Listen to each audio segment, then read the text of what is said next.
In the last decade, religious minorities have become a huge target by terrorists in the Middle East. The man you're about to meet is a part of the Yazidi religious group, a community viciously attacked by ISIS. Hadi Pir has been lobbying in Washington for protection for religious minorities, saying that extremist groups are not the only ones lashing out. And he joins us now via Skype. Welcome, Hadi. Thank you. Thank you for having me. In addition to Muslim extremist groups like ISIS, who else has been turning against religious minorities, including Yazidis, Christians, and others?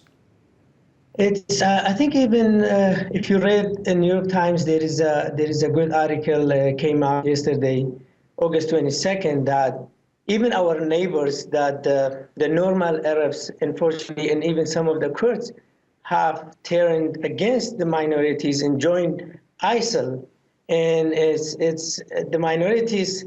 I mean, have no one to trust today in Iraq. So it's not just these extremist groups. We're talking about friends and neighbors whom the Yazidis and Christians have lived with for years are now turning against them. Yeah, I mean, they were our neighbors, our friends. We lived together, we go to school together. But unfortunately, now they are all joined to ISIL. Even if they did not, they still support ISIL. They are sympathize with them, and they are not doing anything against them.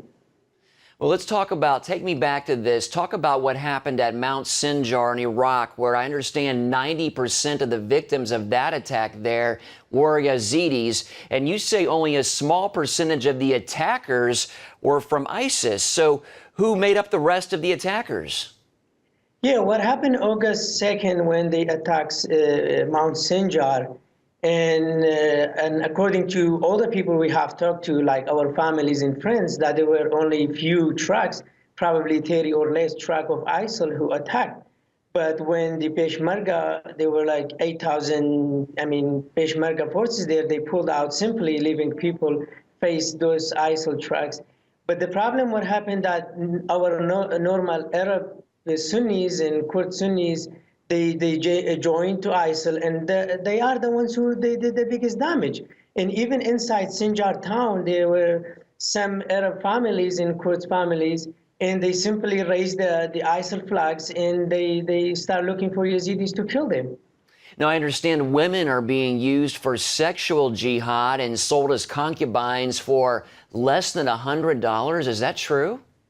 Yeah, that's absolutely true. And the stories, and there is some people who actually, there's some good people wherever you go, and some people actually bought some of these women Yazidis for less than $100 and telling them to their families.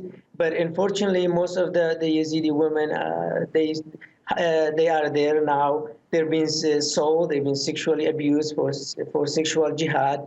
And they just buy them, and there is even a market actually for them inside Mosul city, and people go and buy them as concubines.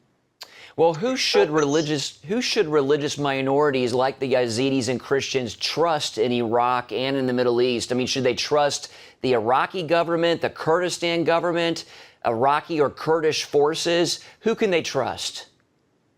Unfortunately, no one, and that actually makes us very sad. But because, as I mentioned before, and Peshmerga simply pulled out without firing a single bullet and left the Yazidi women and children face ISIL.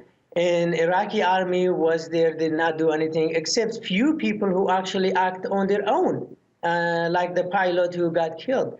And there are people who, in the media, they call them moderate Arabs or moderate Sunnis.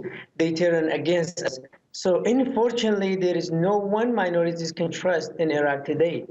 Well, what kind of response have you gotten in Washington as you've lobbied for your people? Actually, the people at the State Department, they were very responsive and they understood the situation.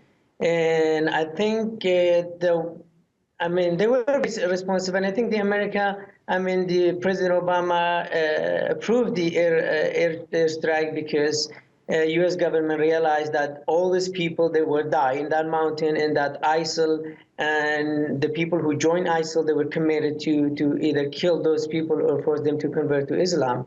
So I think they understood the situation. A lot of them dealt with us on a personal level, and we got some good results. Although we lost a lot of people, and still there is 5,000 Yazidi hostages, but we could save thousands and thousands of people.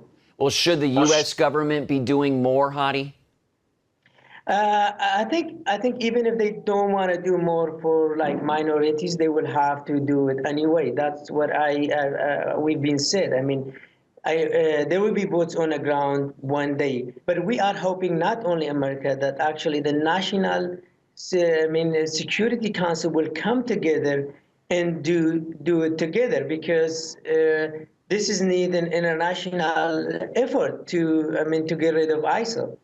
Okay, Hadi Pir, thank you so much for your time. Stay courageous, sir. We're praying for your people. Thank you. Thank you for having me, and thank you for what you